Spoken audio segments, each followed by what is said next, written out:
Pinarangalan ng ilang bigating artista at pelikula sa industriya sa katatapos lang na Metro Manila Film Festival 2024. Balikan natin ang winning moments sa mga nagwagi sa ulat ni Gab Villegas. Waging-wagi ang mga pelikulang kalahok sa Metro Manila Film Festival sa katatapos lang na gabi ng parangal na idinaos sa Parañaque City. Humakot ng parangal ang pelikulang Green Bones kung saan napanalunan nito ang Best Cinematography, Best Screenplay at Best Picture.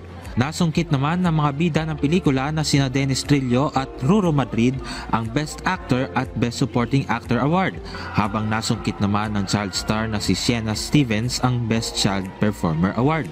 Nasungkit naman ang pelikulang The Kingdom ang Second Best Picture, Best Visual Effects, Best Production Design at ang Gatpuno Antonio J. Villegas Cultural Award. Nasungkit naman ang pelikulang Isang Himala ang Fourth Best Picture, Best Musical Score at Best Original Theme Song. Nasungkit rin ng isa sa cast ng pelikula na si Kaki Teodoro ang Best Supporting Actress Award. Napanalunan naman ng pelikulang My Future You ang Third Best Picture at Best Editing, habang nasungkit naman ng bida nito na si Seth Fedelin ang Breakthrough Performance Award. Nakamit naman ng pelikulang Topak ang Best Float at ang Fernando Poe Jr. Memorial Award.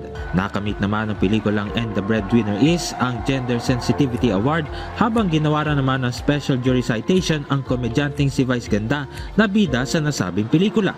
Best Float ang nakamit ng pelikulang Uninvited. Nakamit naman ng pelikulang Strange Frequencies ang Best Sound Award. At wagi bilang Best Actress ang bida ng pelikulang Espantajo na si Judy Ann Santos. Mayroon namang nagtay sa ilang mga award tulad na lamang ng Uninvited at Topak para sa Best Float at Special Jury Prize para sa mga pelikulang Topak at Isang Himala. Pareho ring nakamit ng mga direktor na sina Crisanto Aquino at Michael Toviera ang Best Director Award.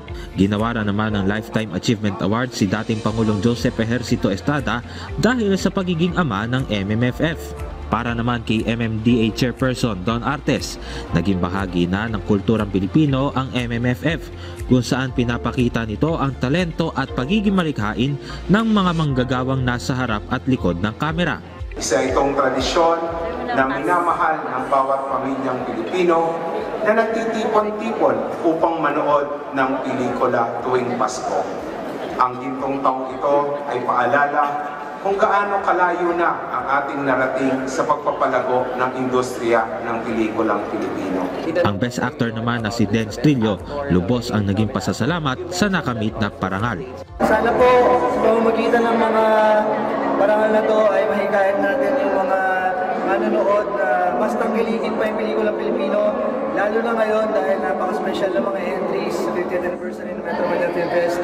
Showing pa po hanggang ngayon, kaya sana po manood po tayo ng sine. Sana kumita lahat ng mga pelikula ngayong taon na to.